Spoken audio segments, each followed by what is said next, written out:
চাকরির জন্য দাঁড়ে দাঁড়ে ঘুরে বেড়াচ্ছিল এক গরিব ছেলে। ধনী মেয়েটি বলল, আমার প্রতিটি কথা মানতে হবে। এরপর যা ঘটল তা কাঁদিয়ে দেবে। বন্ধুরা, এই সত্য কাহিনীটি বিহারের রাজধানী পাটনার, যেখানে গঙ্গা নদীর তীরে একটি বস্তিতে থাকত আরাভ। মাটি আর টিনের ছাদওয়ালা ছোট্ট একটি ঘর। বর্ষায় বৃষ্টির ফোঁটা টপকায় আর শীতে ভেতর পর্যন্ত হু হু করে বাতাস ঠোকে। এটাই ছিল তার দুনিয়া। ঘরে ছিল তার বৃদ্ধ বাবা, যার কিডনি কাজ করা বন্ধ করে দিয়েছিল। আর ছিল মা, যিনি অন্যের বাড়িতে বাসন মেজে ঝাড়ু পোছা করে কোনো মতে উনুন জ্বালাতেন। আরাব পড়াশোনায় সব সময়ে প্রথম হতো। স্কুলে যখনই রেজাল্ট আসত, তার নাম সবার ওপরে থাকত। পাড়ার লোকজন বলতো, দেখিস, এই ছেলেটা একদিন বড় অফিসার হবে। কিন্তু কপাল হয়তো অন্য কোনো পাতায় খুলে রেখেছিল। কলেজ থেকে গোল্ড মেডেল নিয়ে সে বেরোল। হাতে ছিল ডিগ্রি, চোখে ছিল স্বপ্ন, কিন্তু পকেটে ছিল মাত্র ১২০০ টাকা। প্রতিদিন সকালে সে পরিষ্কার শার্ট পরে পুরনো জুতো পলিশ করে বেরোত। বাস স্ট্যান্ড থেকে শহরের বিভিন্ন অফিসে যেত। কোথাও গার্ড বলতো, এইচআর এখন ব্যস্ত আছে। কোথাও রিসেপশনে বসা মেয়েটি বলে দিত, আমরা আপনাকে কল করব। আর কোথাও তো তাকে ভেতরে ঢুকতেও দেওয়া হতো না। একদিন তো সীমা ছাড়িয়ে গেল। এক বড় কর্পোরেট অফিসে সে ইন্টারভিউ দিতে গেল। ভেতরে বসা ম্যানেজার তার ফাইল না দেখেই জিজ্ঞেস করল, কার সুপারিশ আছে? আরাফ ধীরে ধীরে বলল, স্যার, আমার পরিশ্রমই আমার সুপারিশ। ঘরে অট্টহাসি ফেটে পড়ল। পরিশ্রম দিয়ে নয়, নেটওয়ার্ক দিয়ে চাকরি পাওয়া যায়। পরবর্তী জন আসুন। সে যখন বাইরে বেরোল, তখন রোদ খুব কড়া ছিল, কিন্তু তার চেয়েও বেশি জ্বালা ছিল তার বুকে। রাস্তার পাশে বসে সে পানির বোতল বের করল। ঠিক তখনই ফোন বেজে উঠল। হাসপাতাল থেকে কল ছিল। আপনার বাবার অবস্থা আশঙ্কাজনক। ডায়ালিসিস এখনই করাতে হবে, নয়তো বিপদ বাড়তে পারে। সে কাঁপতে কাঁপতে জিজ্ঞেস করল, কত খরচ হবে? কমপক্ষে ৫০,০০০ এখনই জমা দিতে হবে। ৫০,০০০ তার জন্য যেন ৫০ লাখের সমান ছিল। পকেটে ছিল মাত্র ৩,২০০ টাকা।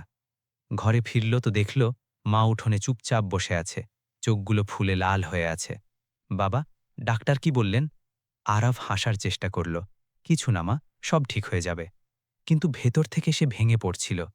সেই রাতে সে প্রথমবার আকাশের দিকে তাকিয়ে বলল, ভগবান, একটা সুযোগ দাও, শুধু একটা চাকরি, আমি সব ঠিক করে দেব। পরের দিন খবরের কাগজে একটি বিজ্ঞাপন দেখল, মালহোত্রা গ্রুপে ম্যানেজমেন্ট ট্রেনি প্রয়োজন। এটি ছিল শহরের সবচেয়ে বড় কোম্পানি। সেখানে চাকরি পাওয়া মানে জীবন বদলে যাওয়া। সে তখনই আবেদন করল এবং ইন্টারভিউ কলও চলে এলো। ইন্টারভিউয়ের দিন সে তার সবচেয়ে পরিষ্কার শার্টটি পরল। মা যাওয়ার সময় তার কপালে হাত রেখে বললেন, হাল ছাড়িস না বাবা। মালহোত্রা গ্রুপের বিল্ডিং কোনো প্রাসাদের চেয়ে কম ছিল না। কাঁচের দেওয়াল, ভেতরে এসির ঠান্ডা বাতাস, আর বাইরে দামি দামি গাড়ি। সে কিছুটা থমকে ভেতরে গেল। রিসেপশনে নিজের নাম জানালো। ঠিক সেই সময় লিফট থেকে এক মেয়ে নামল।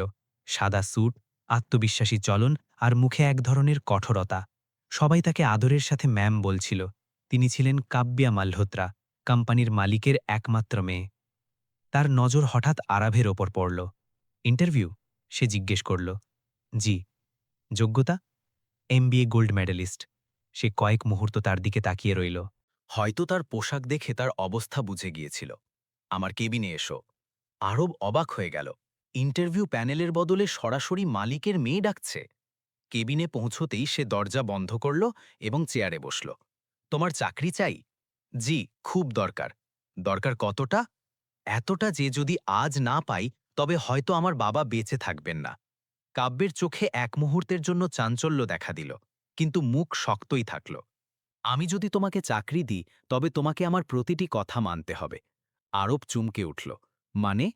মানে আমি যা বলবো তাই করবে, কোনো প্রশ্ন ছাড়া, কোনো বিতর্ক ছাড়া, চাই সেটা তোমার আত্মসম্মানের বিরুদ্ধে হোক না কেন। রুমে পিনপতন নীরবতা নেমে এলো। আরবের চোখের সামনে বাবার মুখ ভেসে উঠল। অক্সিজেন মাস্ক পরা, ব্যথায় কাতরাচ্ছেন। মায়ের কুঁজো হয়ে যাওয়া কোমর, ছেঁড়া শাড়ি। সে নিচু স্বরে জিজ্ঞেস করল, স্যালারি কত হবে? এতটা যাতে তোমার বাবার চিকিৎসা হতে পারে। কথা শুনতেই তার চোখ ভরে এলো। সে জানত এই প্রস্তাব সহজ নয়, এতে অপমানও হতে পারে, বাধ্যবাধকতাও থাকতে পারে। কিন্তু তার কাছে কি আর কোনো পথ ছিল? সে মাথা নিচু করল। আমি রাজি। কাব্য চেয়ার থেকে উঠে তার সামনে এসে বলল, কাল থেকে তোমার পরীক্ষা শুরু হবে। আরব, মনে রেখো, প্রতিটি কথা মানতে হবে। সে যখন বাইরে বেরোল, তার হাত কাঁপছিল। সে বুঝতে পারছিল না সে ঠিক করল না ভুল। ঘরে পৌঁছতেই মা জিজ্ঞেস করলেন, কি হলো? সে প্রথমবার স্বস্তির সাথে বলল, মা, চাকরি হয়ে গেছে। মায়ের চোখ দিয়ে জল গড়িয়ে পড়ল। সত্যি? হ্যাঁ, কিন্তু এই কিন্তু শব্দটি তার গলায় আটকে গেল। সেই রাতেই হাসপাতাল থেকে আবার কল এলো। যদি অ্যাডভান্স জমা হয়ে যায় তবে আমরা অপারেশনের প্রস্তুতি শুরু করে দেব। আরব মোবাইলটা শক্ত করে ধরল এবং আকাশের দিকে তাকালো। হয়তো ভগবান সত্যিই তার কথা শুনেছেন, কিন্তু সে জানত না যে এই চাকরি শুধু চাকরি ছিল না, এটি ছিল এমন এক আগুন যাতে তার ধৈর্য, তার আত্মসম্মান এবং তার হৃদয় তিনটিরই পরীক্ষা হতে চলেছে। পরের দিন সকালে আরব যখন মালহোত্রা গ্রুপের গেটের ভেতর ঢুকল, তার পায়ে সামান্য ভয় ছিল, কিন্তু হৃদয়ে একটি আশাও ছিল। এখন বাবার চিকিৎসা আর থেমে থাকবে না। সিকিউরিটি গার্ড তাকে চিনে ফেলেছিল। রিসেপশনে তার নাম আগে থেকেই লেখা ছিল। সবকিছু গোছানো মনে হচ্ছিল, যেন তার এন্ট্রি আগে থেকেই ঠিক করা ছিল। তাকে সরাসরি কাব্যের কেবিনে ডাকা হলো। কাব্য কাচের দেওয়ালের সামনে দাঁড়িয়ে নিচে রাস্তায় চলা গাড়িগুলো দেখছিল। সে না ফিরেই বলল, সময় মতো এসেছ, ভালো কথা। শর্ত মনে আছে? জি, আপনার প্রতিটি কথা মানতে হবে। আরব নিচু স্বরে বলল। সে ঘুরল, তার চোখে কোনো কোমলতা ছিল না, ছিল শুধু এক ঠান্ডা দৃঢ়তা। আজ থেকে তুমি আমার পার্সোনাল অ্যাসিস্ট্যান্ট নও, আমার পার্সোনাল শ্যাডো। তুমি যেখানে যাব তুমি থাকবে, আমি যা বলবো তাই করবে। আর সবচেয়ে জরুরি, আমার সিদ্ধান্তে কোনো প্রশ্ন করবে না। আরব মাথা নাড়ল। প্রথম দিনটিই ছিল অদ্ভুত। তাকে ফাইল ধরিয়ে দেওয়া থেকে শুরু করে মিটিং নোটস লেখা সবই করতে হচ্ছিল। কিন্তু দুপুরে হঠাৎ কাব্য বলল, ক্যান্টিনে যাও আর অতিথিদের কফি সার্ভ করো। সে চমকে উঠল। ম্যাম, আমি... শর্ত মনে আছে? সে চুপচাপ চলে গেল। ক্যান্টিনে কিছু সিনিয়র কর্মকর্তা বসেছিলেন। তাদের মধ্যে একজন টিপ্পনি কাটল, আরে, এ কি নতুন ম্যানেজমেন্ট ট্রেনি নাকি ওয়েটার? হাসির রোল উঠল। আরবের কান গরম হয়ে উঠল, কিন্তু সে মাথা নিচু করে ট্রে ধরল। সন্ধে ঘরে ফিরলে মা জিজ্ঞেস করলেন, প্রথম দিন কেমন কাটল? সে হেসে বলল, ভালো ছিল মা, কিন্তু ভেতর ভেতর কিছু একটা ভেঙে চুরমার হচ্ছিল। পরের দিনটি আরও কঠিন ছিল। কাব্য তাকে এক বিজনেস মিটিংয়ে নিয়ে গেল। মিটিং শেষ হতেই বলল, আমার জুতো গাড়িতে রয়ে গেছে, গিয়ে নিয়ে এসো। আরব এক মুহূর্ত ভাবল, এটা কি জরুরি? কিন্তু পরক্ষণেই বাবার মুখ সামনে চলে এলো। সে চুপচাপ পার্কিংয়ের দিকে চলে গেল। অফিসে কথা ছড়াতে লাগল। কাব্য ম্যাম একটা নতুন ছেলে রেখেছে, হয়তো টাইম পাস করার জন্য। কেউ কেউ সহানুভূতি দেখাত, কেউ মজা ওড়াত। তৃতীয় দিন কাব্য তাকে গভীর রাত পর্যন্ত আটকে রাখল। রাত 10:30 বাজে। অফিসে শুধু ওরা দুজনেই ছিল। এই রিপোর্ট সকালের মধ্যে তৈরি চাই, সে বলল। কিন্তু ম্যাম, হাসপাতাল... শব্দটি তার মুখ থেকে বের হতেই কাব্য মাঝপথে থামিয়ে দিল। প্রশ্ন নয়। আরব মাথা নিচু করল। সেই রাতে হাসপাতাল থেকে কল এলো। ডায়ালিসিসের টাকা জমা হয়ে গেছে, ট্রিটমেন্ট শুরু করা হয়েছে। সে অবাক হয়ে গেল। সে তো এখনো স্যালারিই পায়নি। সে অ্যাকাউন্ট চেক করল। একটি বড় অঙ্কের টাকা জমা পড়েছে। সে বুঝতে পারল এটা কাব্যই করিয়েছে। কিন্তু কেন? এটা কি দয়া নাকি অন্য কোনো খেলা? পরের দিন সে সাহস করে বলল, ম্যাম, আপনি... আমি কি? তার গলা ছিল ঠান্ডা। হাসপাতালে টাকা... ওটা তোমার স্যালারির অ্যাডভান্স, দয়া মনে করো না। আরব চুপ হয়ে গেল, কিন্তু তার হৃদয়ে প্রথমবার এক অদ্ভুত কৃতজ্ঞতা জন্মালো। কিন্তু পরীক্ষা তখনও বাকি ছিল। এক সন্ধে কোম্পানিকে এক বড় হাই প্রোফাইল ইভেন্ট ছিল। শহরের বড় শিল্পপতি, নেতা, মিডিয়া সবাই আসার কথা ছিল। কাব্য তাকে কালো স্যুট পরতে বলল। ইভেন্টে সে তার পেছন পেছন হাঁটছিল। লোকজন ফিসফিস করছিল, এ কে? কাব্য জানত করে সবার সামনে বলল, আরব, একটু ড্রিঙ্কস সার্ভ করে দাও। সে ট্রে তুলে নিল। ঠিক সেই সময় তার ফোনে মেসেজ এলো, রোগীর অবস্থা আশঙ্কাজনক, ডাক্তার এখনই দেখা করতে চান। তার হৃৎস্পন্দন বেড়ে গেল। সে কাব্যের কাছে এলো। ম্যাম, বাবার অবস্থা... এখন নয়, সে কঠোরভাবে বলল। ইভেন্ট শেষ হতে দাও। সে ভেতর থেকে কেঁপে উঠল। একজন মানুষ কি এতটা নির্দয় হতে পারে? ইভেন্টের মাঝে হঠাৎ কাব্য তাকে স্টেজের কাছে ডাকল। যদি আমি বলি, আজ রাতে হাসপাতালে যেও না, তবে? তার চোখ ভিজে এলো। Ma'am, please. শর্ত মনে আছে? সে কয়েক মুহূর্ত চুপ রইল। পুরো হল গান আর হাসিতে ভরা ছিল, কিন্তু তার কানে শুধু বাবার কাতরোক্তি বাজছিল। সে চোখ বন্ধ করল। আমি আপনার কথা মানব। এই উত্তরের সাথে সে যেন নিজেকে বিলীন করে দিল। ঘড়িতে রাত 9টা বাজছিল। হাসপাতাল শেষ সময় দিয়েছিল 11টা পর্যন্ত। ইভেন্ট শেষ হওয়ার নামই নিচ্ছিল না। হঠাৎ কাব্য চলে গেল। সে ভিড়ের মধ্যে তাকে খুঁজতে থাকল। মনে ভয় আর রাগ দুটোই ছিল। রাত 10:15 দিকে কাব্য ফিরে এলো। চলো, যেখানে তোমাকে যেতে হবে। দুজনেই দ্রুত গাড়িতে বসল। সারা পথ নীরবতা ছিল। আরবের আঙুল কাঁপছিল। যদি কিছু হয়ে যায় তবে আমি নিজেকে কোনোদিন ক্ষমা করব না। কাব্য কিছু বলেনি। তার নজর ছিল সামনের রাস্তায়, কিন্তু মুখে প্রথমবার কঠোরতা ছিল না। অন্য কিছু ছিল। হয়তো কোনো সংগ্রাম। হাসপাতালের গেটে গাড়ি থামল। আরব দৌড়ে ভেতরে গেল।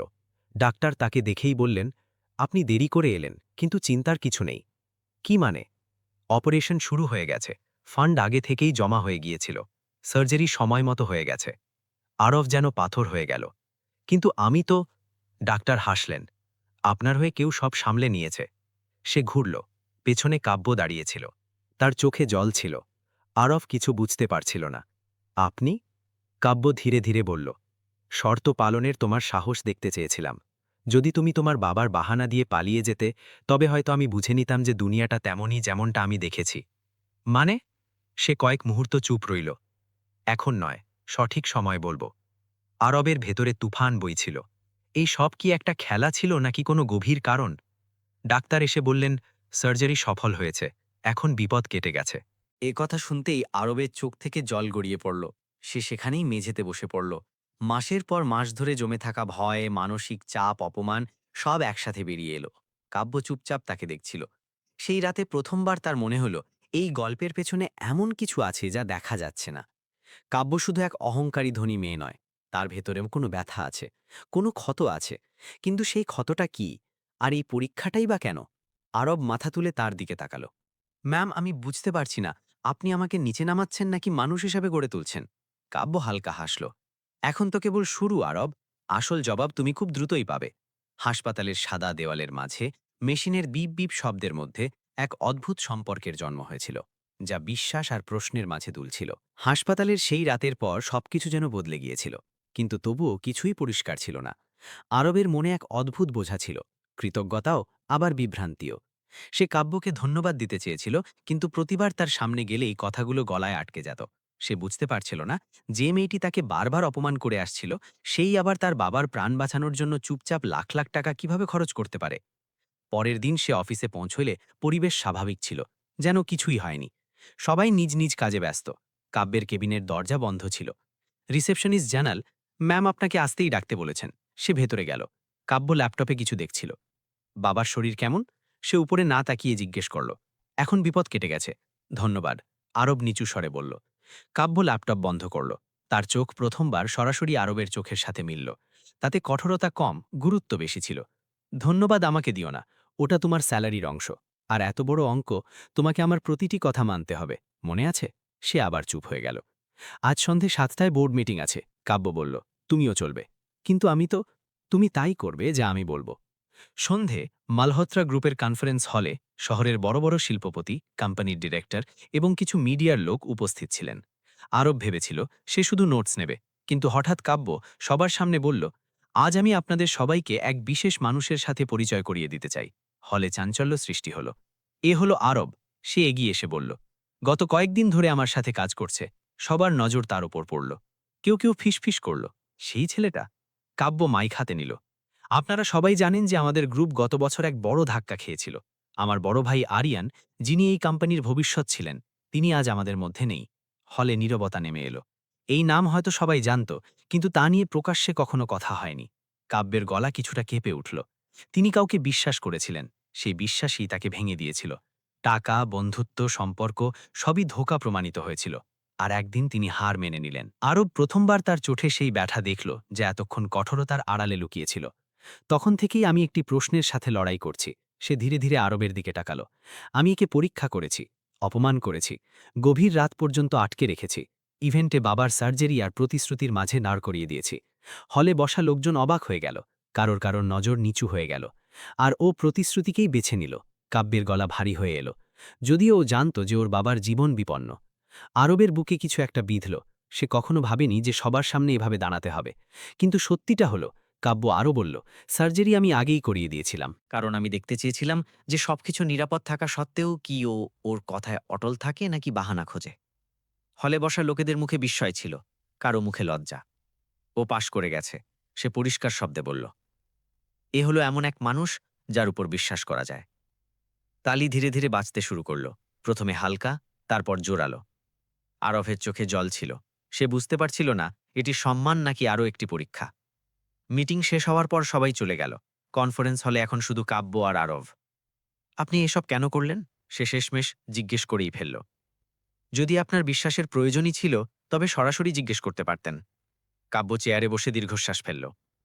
সরাসরি প্রশ্নের সরাসরি উত্তর তো সবাই দিয়ে দেয় আরব, কিন্তু সত্যিটা ফুটে ওঠে পরিস্থিতিতে। আর যদি তুমি ভেঙে পড়তে, তবে আমি বিশ্বাস করে নিতাম যে এই পৃথিবীটা বদলানোর যোগ্য নয়। তার কথায় কোনো তিক্ততা ছিল না, ছিল শুধু ক্লান্তি। আপনার আমার উপর এত বিশ্বাস কিভাবে হলো? আরব জিজ্ঞেস করল। বিশ্বাস ছিল না, সে হালকা হাসির সাথে বলল, শুধু আশা ছিল। কয়েক মুহূর্ত দুজনেই চুপ থাকল। আপনি বলেছিলেন আপনার প্রতিটি কথা মানতে হবে। আমি মেনে নিয়েছি। এখন কি? কাব্য জানলার পাশে চলে গেল। নিজে শহরের আলো চিকচিক করছিল। এখন আসল কাজ শুরু হবে। আমি এই কোম্পানিকে শুধু মুনাফার জন্য চালাতে চাই না, আমি এটাকে এক দৃষ্টান্ত বানাতে চাই। কেমন দৃষ্টান্ত? যেখানে টাকার আগে মানবতা থাকবে, যেখানে কর্মীদের মেশিন নয়, মানুষ মনে করা হবে, যেখানে কোনো গরিবকে শুধু তার পোষণ দিয়ে বিচার করা হবে না। আরব প্রথমবার তার স্বপ্নগুলো অনুভব করল। এ সেই মেয়েই ছিল যে কয়েকদিন আগে তাকে জুতো আনতে পাঠিয়েছিল, কিন্তু আজ সে অন্য রূপে ছিল। আপনি কি সত্যি এসব বদলাতে চান? সে জিজ্ঞেস করল। হ্যাঁ, সে দৃঢ়ভাবে বলল। আর আমার তোমাকে প্রয়োজন। সেই রাতে যখন আরব হাসপাতালে পৌঁছল, তার বাবা জ্ঞান ফিরে পেয়েছিলেন। বাবা, তোকে খুশি মনে হচ্ছে? আরব হাসল। সব ঠিক হয়ে যাবে বাবা। কিন্তু ভেতরে ভেতরে সে ভাবছিল, সত্যি কি সব ঠিক হয়ে যাবে? এই সম্পর্ক কি শুধু মালিক আর কর্মচারীর থাকবে, নাকি অন্য কিছু হওয়ার শুরু হয়ে গেছে? পরের কয়েকদিন কাব্যের ব্যবহার বদলে গিয়েছিল। এখন সে আর আদেশ দিত না, বুঝিয়ে বলতো।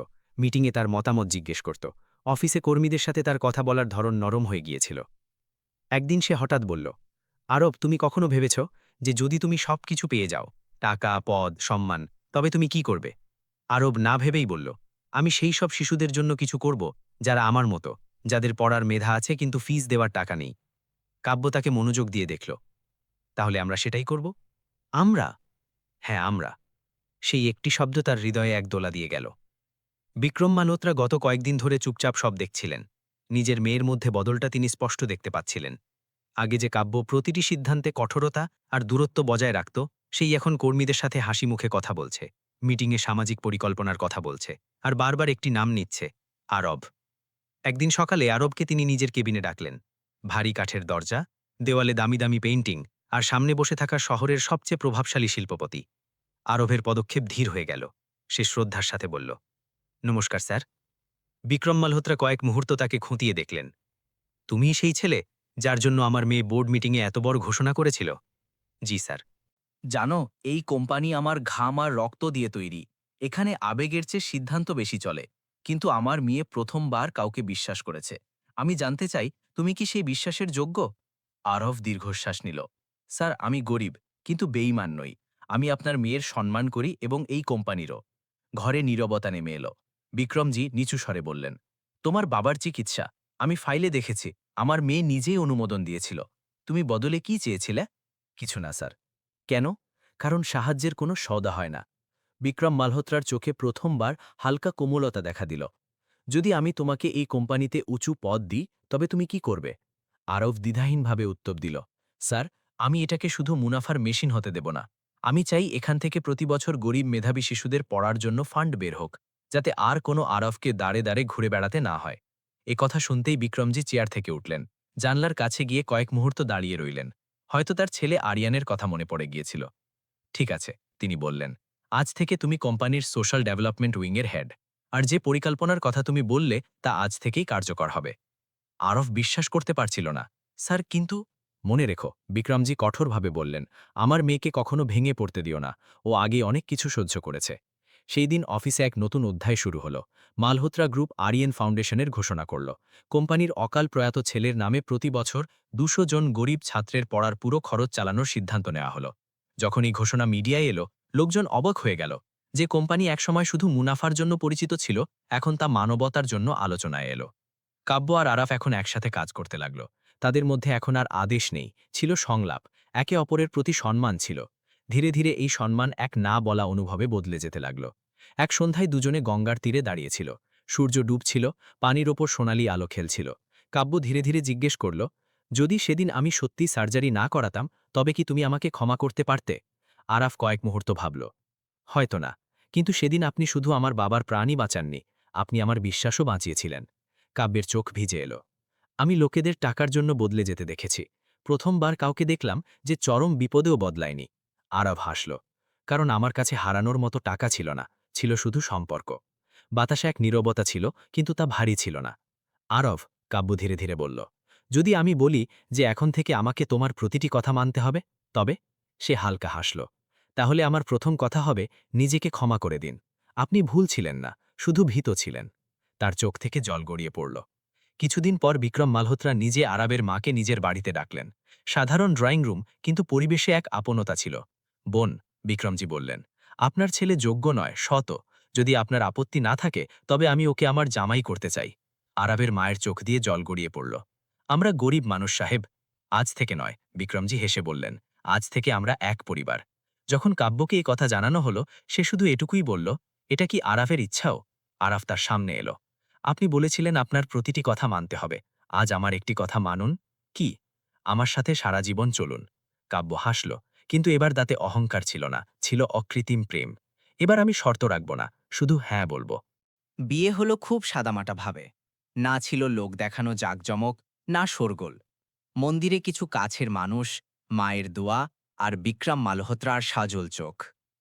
যখন আরাভ কাব্যের গলায় মালা পুরিয়ে দিল, তার মনে পড়ল সেই দিনের কথা, যখন সে চাকরির জন্য দাঁড়ে দাঁড়ে ঘুরে বেড়াচ্ছিল।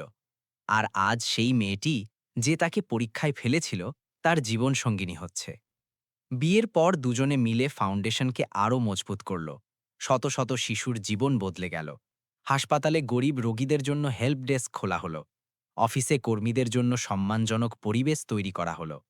আরব একদিন বলল, দেখলে, যদি সেদিন আমি হার মেনে নিতাম, তবে আজ এই সব হতো না। কাব্য উত্তর দিল, আর যদি আমি বিশ্বাস করা ছেড়ে দিতাম, তবেও হতো না। দুজনেই হেসে দিল। বন্ধুরা, এই গল্পের সবচেয়ে বড় শিক্ষা এটাই যে দারিদ্র্য মানুষকে ছোট করে না, চিন্তা ছোট করে। টাকা সবকিছু কিনতে পারে, কিন্তু সততা আর প্রতিশ্রুতি রক্ষার শক্তি নয়। জীবনে পরিস্থিতি আমাদের ভাঙতে নয়, বরং পরখ করতে আসে।